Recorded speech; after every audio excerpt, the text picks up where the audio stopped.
amigos da TV De Fato, estamos iniciando mais uma edição do nosso Sala de Visitas.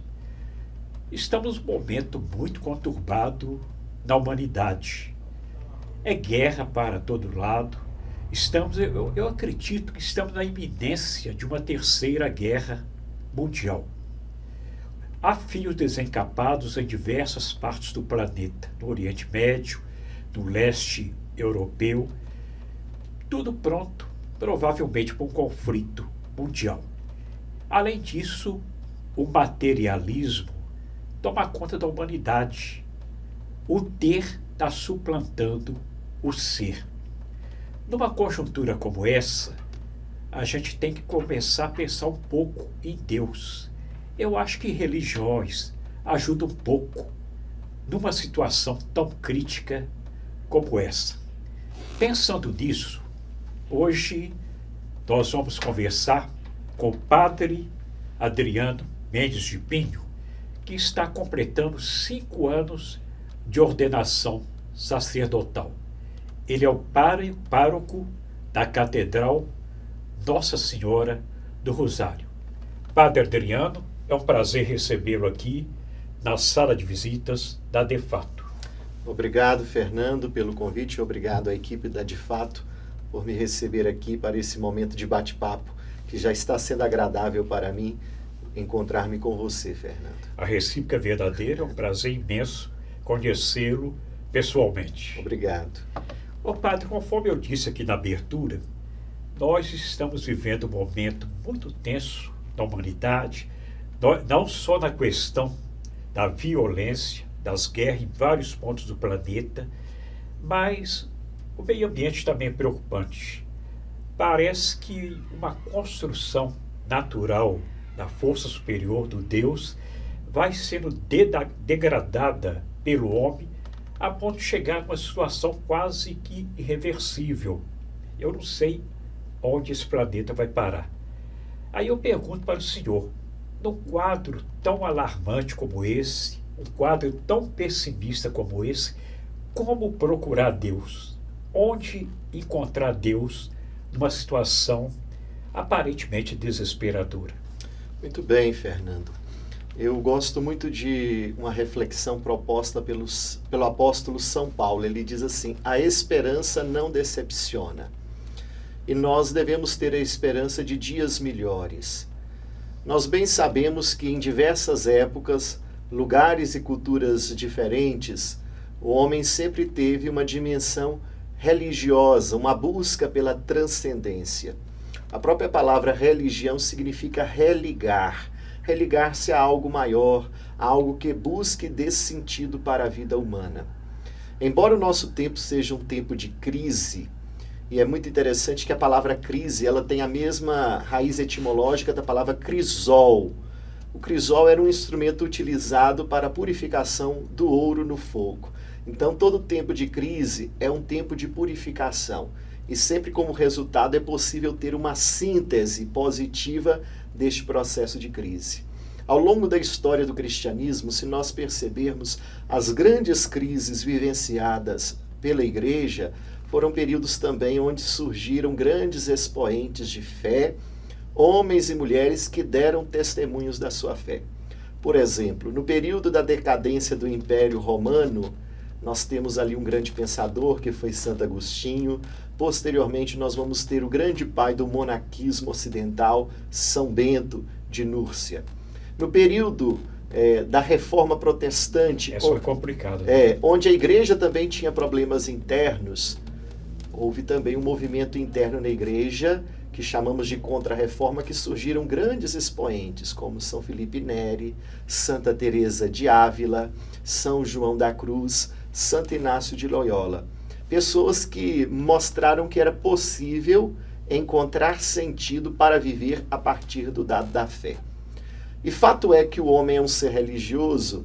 Antes aqui da entrevista nós compartilhávamos a informação e alguns pensamentos. Se nós percorrermos as ruas das grandes cidades, nós vamos encontrar diversas igrejas ali que vão tentar ser um espaço que dão sentido para a vida humana. E eu acredito que Deus é justamente este horizonte que nos dá sentido, que orienta a nossa vida. Penso que uma sociedade sem um fenômeno religioso, ela corre o sério risco de se tornar uma sociedade sem referências. Eu penso que, se nós tomarmos como exemplo a história do povo de Deus, do povo de Israel, eles recebem do próprio Deus um código de leis, que são os 10 mandamentos. Moisés. Isso, dado por Moisés como mediador entre o povo e Deus. Esse código de leis tinha como objetivo regular a relação do homem com Deus, com o ser transcendente e, ao mesmo tempo, as relações interpessoais. Então, a religião também ela tem esse papel de ser um norteador de princípios morais, de valores para toda uma sociedade, para toda uma comunidade. Mas, conforme eu perguntei para o senhor no início, mas como que a religião, nesse mundo atual, ela pode ser um direcionamento para a pessoa ir ao encontro do Deus? Hoje em dia, a prática, o pragmatismo, mostra que o dia a dia, a maneira de se viver, contraria totalmente o preceito da religião, que a religião indica. O homem está cada vez mais materializado. Como encontrar Deus nessa situação? Olha, o primeiro fato a ser destacado é que o cristianismo ele é uma proposta de vida. Jesus, quando se encontra com os primeiros discípulos, e João Batista diz assim: eis o Cordeiro de Deus que tira o pecado do mundo. Eles começam a caminhar atrás de Jesus e Jesus se volta e diz assim: o que procurais? E aí eles querem conhecer o Messias. Jesus vai dizer assim: vinde e vede. Então, o cristianismo é uma proposta que as pessoas precisam fazer uma experiência. Mas, ao mesmo tempo, diante dessa sociedade materialista que você diz, nós percebemos, por exemplo, que não há sentido frente a todo esse bem-estar social. Pensava-se, por exemplo, a partir da Revolução Industrial, que com o advento da técnica, da ciência, iria responder a todos os problemas humanos. E nós percebemos que não. Ele aprofundou mais ainda. Isso, aprofundou mais ainda os problemas humanos. Então, nem todos os problemas humanos eles podem ser respondidos pela experiência puramente racional. É necessário a busca de algo transcendente. Daí, por exemplo, a gama de experiências religiosas. Agora, o cristianismo precisa ser uma proposta. Acolher o projeto de Jesus, aquilo que ele nos ensinou, aquilo que ele viveu. Eu gosto sempre de insistir que ser cristão, dar honra a este título de cristão, é procurar viver tudo aquilo que Jesus viveu, tudo aquilo que ele pregou, tudo aquilo que ele ensinou. É acolher a proposta de Jesus. Não é apenas ser pertencente a uma denominação religiosa. Ser cristão é procurar ser coerente com a prática de Jesus, o Divino Mestre. Ô padre, ainda dentro desse contexto, aliás, a vida inteira eu ouvi essa conversa. A Igreja Católica está numa crise de vocação sacerdotal. Eu creio que dentro de todo esse cenário que nós conversamos até então, essa crise deve ter se agravado. Mas a gente vê alguma exceção. No seu caso, por exemplo, o senhor estudou psicologia, ia ser psicólogo, e de repente resolveu seguir uma vocação que tinha desde criança. Resolveu ser padre. Como fazer hoje em dia para atrair jovem para o sacerdócio, para diminuir um pouco essa crise em que a Igreja Católica mergulhou com o passar do tempo? Muito bem, Fernando. O primeiro fato que eu gostaria de destacar é que, embora as pesquisas falem de uma diminuição do número de sacerdotes da Igreja Católica, a CNBB, na última conferência, apresentou dados que na última década houve um crescimento de número de sacerdotes na igreja no Brasil.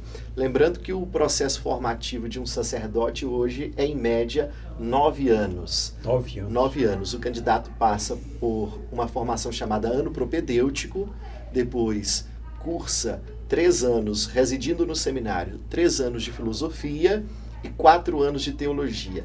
Ao término desse processo, ele tem também aquilo que nós chamamos de ano de síntese de pastoral, uma espécie de um estágio junto a uma comunidade paroquial. Por que esse tempo tão extensivo? Para que o candidato possa fazer um discernimento aprofundado sobre o chamado que ele recebeu de Deus. Em primeiro lugar, o que é importante destacar é que nós cremos que a dimensão vocacional ela não é apenas um aspecto puramente humano. Existe algo de transcendente. É Deus quem chama. A palavra vocação, vocare, do latim chamado, é um chamado divino. Esta é a compreensão. A Diocese de Itabira, e aqui se nós formos olhar o histórico dela, hoje com 59 anos de existência, na última década ela teve um aumento do número de sacerdotes. Vários padres foram ordenados. Na última década também. Neste ano, aqui em Itabira, filhos de Itabira, nós tivemos 3 sacerdotes ordenados. Itabiranos. 3 itabiranos ordenados este ano. E fora itabiranos, um que é natural de Coronel Fabriciano, foi ordenado também padre aqui na Catedral Diocesana. O seu conterrâneo. Meu conterrâneo, do Vale do Aço. Ou seja, 4 ordenações aconteceram aqui este ano. Então, na última década, nós tivemos também assim um movimento de crescimento. Mas é interessante porque as necessidades pastorais, elas vão impondo a igreja a dar respostas ao contexto em que ela está vivendo. A Diocese de Itabira é uma diocese muito marcada pelo protagonismo dos leigos. Até mesmo aqui na cidade havíamos a presença dos leigos presidindo as celebrações da palavra, assistindo os casamentos, realizando o sacramento do batismo. Isso foi algo muito forte aqui na Diocese de Itabira. E já há alguns anos aqui na nossa diocese nós temos o Ministério do Diaconato Permanente, que são homens casados e que são ordenados para exercer o primeiro grau da ordem, que é o grau do diácono. Inclusive, na paróquia da Catedral, trabalha comigo o diácono Júlio Maria Abílio Ferreira, o Júlio que foi coronel da Polícia Militar aqui na cidade de Itabira. Exatamente, coronel Júlio. Ele se preparou, estudou durante 6 anos para ser diácono. Ele é um membro do clero da diocese. Ele tem quase a mesma formação que um sacerdote. Recebe uma formação... Só que é diácono. Como diácono. Ele não ascende ao 2º grau da ordem, no caso que é o presbiterato. Ou seja, a igreja ela vai encontrando alternativas para responder às necessidades pastorais de cada tempo. Atualmente são mais de 40 diáconos na diocese de Itabira, Coronel Fabriciano. Ô padre, como que funciona essa hierarquia da igreja? Aqui a gente tem a diocese, temos diocese, as paróquias. Como que é essa hierarquia da igreja? O que é uma diocese? Muito bem, a diocese de Itabira, Coronel Fabriciano, ela foi criada em 1965. Ela é jovem. Jovem. Tem Minas. É uma das mais jovens do estado de Minas. Ela foi criada do desmembramento da Arquidiocese de Mariana e da Arquidiocese de Diamantina. Primeiro, o termo diocese significa uma porção do povo de Deus, que é pastoreada, que é guiada por um pastor próprio, que é o bispo. E o bispo ele conta com a colaboração de outros ministros ordenados que cooperam no seu governo, que são os presbíteros, os padres, os sacerdotes e, do outro lado, os diáconos, que também colaboram com a ação evangelizadora. Então, o que caracteriza uma diocese? Este povo de Deus reunido, circunscrito em uma determinada região geográfica. Por exemplo, a nossa diocese, atualmente, ela é formada por 24 municípios, da região do Médio Piracicaba e da região do Vale do Aço.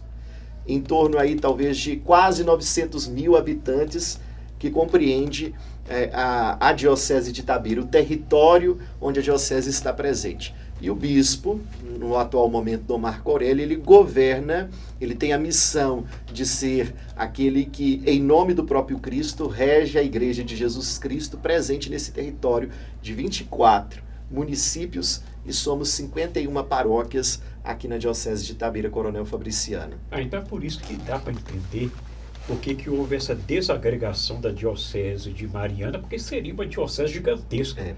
O bispo teria muita dificuldade hoje em dia para administrar toda Isso. essa quantidade imensa de municípios. Seria a diocese de Diamantina, de Itabira e Mariana, criou-se a de Itabira e a de Diamantina.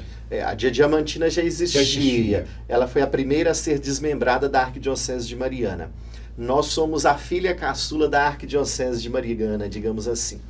Mas quando se criou a Diocese de Itabira Coronel Fabriciano, já foi feito um estudo que visualizava que toda esta região do Médio Piracicaba e a região que hoje compreende o Vale do Aço, ela teria uma grande explosão demográfica. Eram cidades que tinham perspectiva de ascensão populacional, econômica, de crescimento, e que precisava de um bispo, um pastor mais próximo do povo para orientar espiritualmente esta comunidade que aqui estava presente. Então foi quando, naquela ocasião, nós pertencíamos a Mariana, Itabira foi escolhida para ser sede da diocese, porque naquele momento era a maior cidade da diocese. Atualmente não é. Atualmente a maior cidade da diocese é a cidade de Ipatinga, no Vale do Aço, de onde eu sou natural. Mas era a cidade maior, com catolicismo consolidado, que apresentava as condições, os requisitos necessários para acolher uma cidade como sede de uma nova diocese,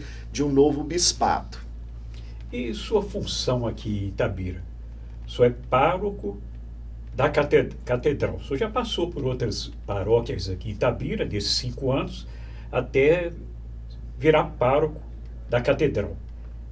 Qual a diferença do pároco da catedral para o pároco das outras igrejas? Muito bem.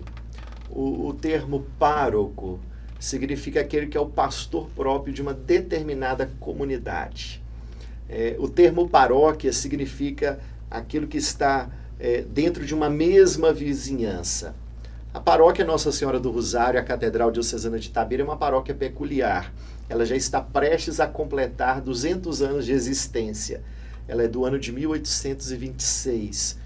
A paróquia mais antiga da cidade e a paróquia que vai dar vida dela vai se originar as demais comunidades eclesiais, as demais igrejas e paróquias aqui de toda a região, como por exemplo a paróquia de Santa Maria de Itabira é filha da paróquia Nossa Senhora do Rosário de Itabira.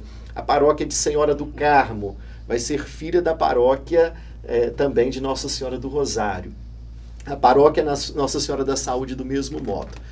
Cada igreja paroquial, cada paróquia tem um pároco, que ele é o responsável legal, seja do ponto de vista civil, pela administração daquela comunidade, seja do ponto de vista espiritual, do ponto de vista canônico, em administrar aquela comunidade. A catedral, a palavra catedral vem da mesma palavra cátedra, que significa cadeira. A igreja catedral é a igreja sede de um bispo. E de lá o bispo, ele preside sobretudo as liturgias mais significativas da vida da diocese. É muito simbólico que quando um bispo toma posse de uma diocese, um dos atos que caracteriza a posse, além da leitura da bula, que é o termo de nomeação papal para aquela igreja, é que ele se sente na cadeira, que é a cadeira do bispo, que se chama cátedra. Por isto, a igreja catedral é de onde o bispo ensina, de onde ele promulga, ele dá todas as diretrizes de ordem espiritual para o seu povo. É a sede do bispo.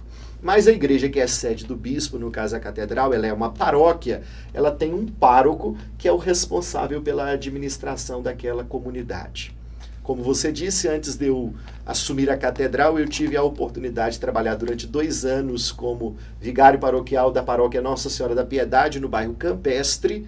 Posteriormente, eu ocupei o ofício de vigário paroquial da paróquia Nossa Senhora do Rosário, a Catedral Diocesana, colaborando com o padre Márcio, o Márcio Soares, que aqui ficou durante 11 anos nesta cidade.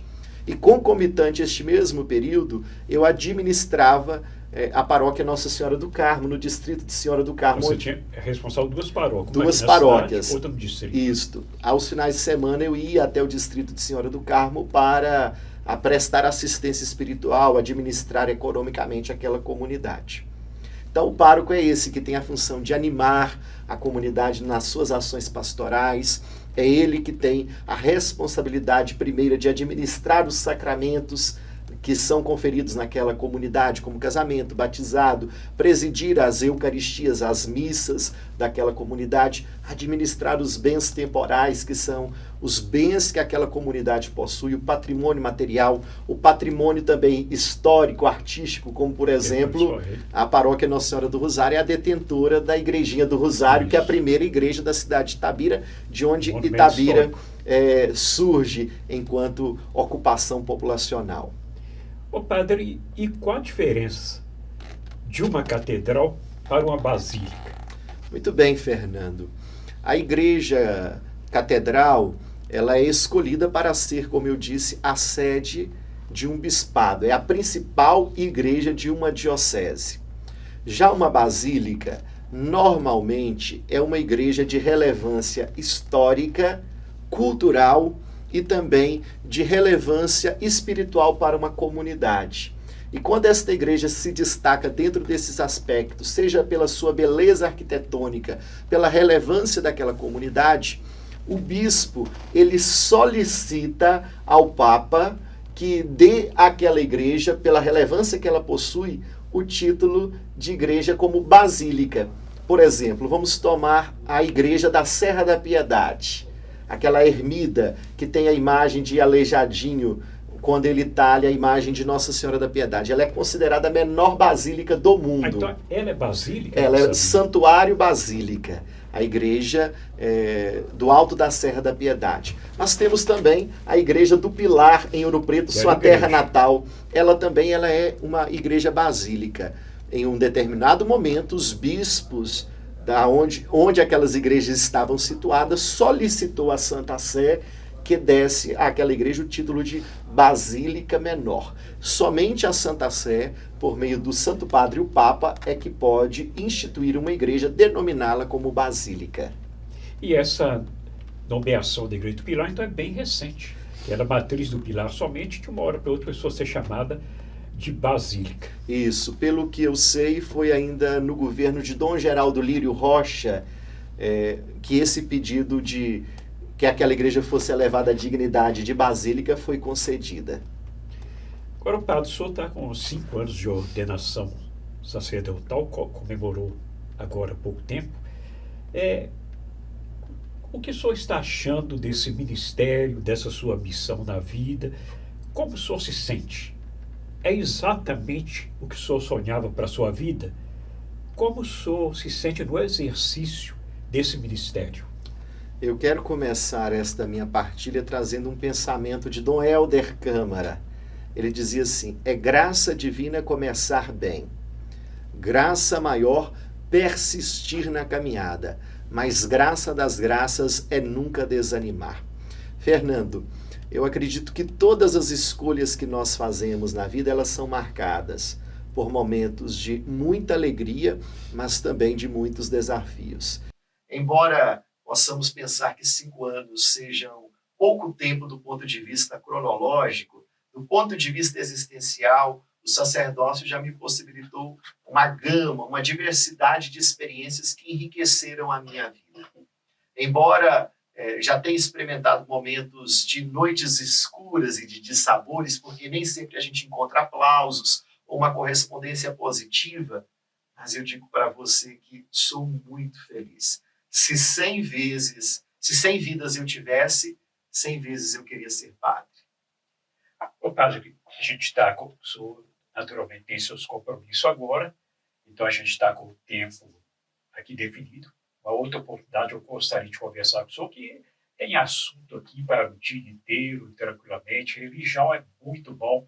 Eu sempre disse que sem a religião, acho que o mundo seria muito pior. Não sei se o senhor concorda comigo. A religião é uma espécie de um freio a esse desordenamento humano. O senhor falou que gostaria de aproveitar a oportunidade de fazer um convite. Tudo bem, Fernando, e a todos os que acompanham a De Fato. Nossa Senhora do Rosário é a padroeira da cidade de Itabira, não apenas da paróquia Nossa Senhora do Rosário, a Catedral Diocesana, mas ela é a padroeira de todo o povo itabirano. No dia 29 de setembro, nós iniciamos as festividades em honra a Nossa Senhora do Rosário. E já teremos uma missa com a presença dos diversos grupos da nossa região de Congado e de Marujada. às 10 horas da manhã, abrindo todos os festejos na nossa catedral, no dia 29 de setembro. E encerramos as festividades no dia 9 de outubro. E no dia 9 de outubro nós temos uma programação toda especial. Inclusive, contamos com a parceria da De Fato, que já divulgou este evento que vamos realizar. A Corrida e Caminhada da Padroeira. Então, aqueles que desejam participar da Corrida e Caminhada da Padroeira são chamados a se inscrever através do Instagram, @Catedral Itabira, ou mesmo na Secretaria Paroquial da Catedral. E lá você também poderá acompanhar toda a nossa programação religiosa, as quermesses, atividades culturais que nossa comunidade está promovendo, em primeiro lugar, em louvor a Deus, em louvor à Virgem Maria e também para a convivência de toda a nossa comunidade. O padre, então, gostaria de agradecer muito a sua presença. Foi um momento muito agradável.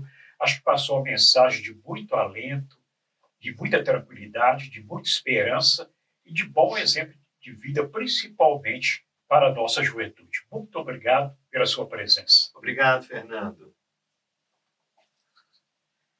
E assim, amigos, de fato, estamos terminando mais uma edição do nosso Sala de Visita. Um abraço a todos e até a próxima oportunidade.